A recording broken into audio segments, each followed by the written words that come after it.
What's going on, my sinfully seductive people? Today we are going to go old school with it, and we are going to compare drakkar noir. This is an eau de toilette concentration to drakkar intense. This is an eau de parfum concentration. Now with the drakkar intense, it is not a flanker to the drakkar noir because it is a flanker to the original drakkar, and drakkar noir came out after the original drakkar. So the drakkar intense is a flanker to the original drakkar. And look at this. If you really I never saw this shit since back in the day, to scratch and sniff, where you could scratch and sniff what it smells like. So this is a 1.7 ounce, and this one, the eau de toilette noir, is, I think it's just a 30 ml. I think it's a 1 ounce. Actually, let's see. Yeah, it's 1 ounce. So let's start off with the vintage, with the noir. Yeah, it's a small, tiny little bottle. 1 ounce, definitely. Eau de toilette concentration, flimsy top. We're gonna go on skin, and we're gonna go on testing. Yep, let's go on. Nice atomizer.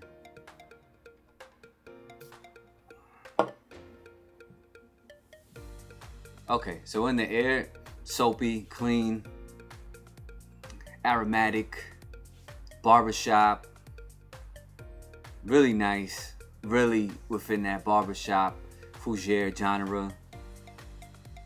On paper, same exact soapiness, lavender pops. Get some kind of herbs. Not sure what they are right now. I didn't do a note breakdown. I didn't look at the notes, so I don't know what notes are, and I'm not going to. Later on in the future, when I decide to do a solid video on both of these, I'll do the note breakdown. But soapy, same thing on skin. Very fresh, very clean, very soapy, very barbershop-ish, fougere-ish. Very nice. I like it. First impressions, definitely in that fougere wheelhouse. First impressions, 8.5. Really like it. So that was drakkar noir by Guy laroche. Laroche, not Guy laroche, Guy laroche. All right, so that's that one. Now let's get this one open. Here's the bottle. Much more of a darker and ambery color, so I'm expecting it to be much more deeper, opulent scent, and not as fresh and clean as the noir. So let's see what the atomizer looks like. Nice atomizer as well. Let's go on hand. Okay. Oh yeah, definitely. From the opening, I'm getting like a boozy, cinnamon, warm, spicy vibe. Yes, it's definitely way different than the noir, and that's on paper. Let's see what we get on skin. On skin, definitely warm, spicy, boozy, still a little fresh and aromatic, still a little soapy. You do get a little bit of lavender, to my nose at least.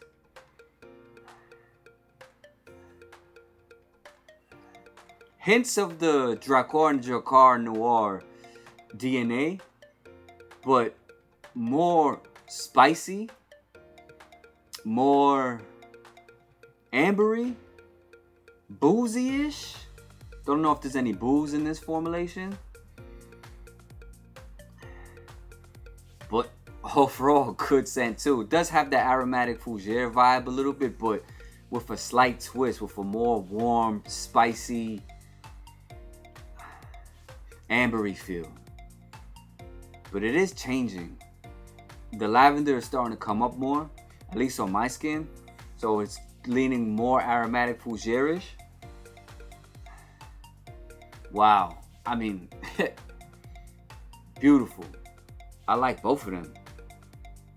If I were to pick this, the Drakkar Noir is in more of a all day, every day, all season, and night and day, where the Drakkar Intense would be more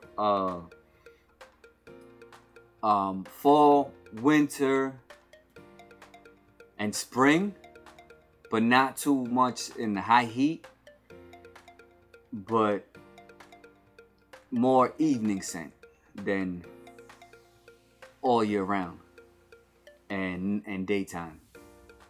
I mean, you wear what you want, when you want, how you want, but that's in my opinion. But I would give this also an 8, 8.5.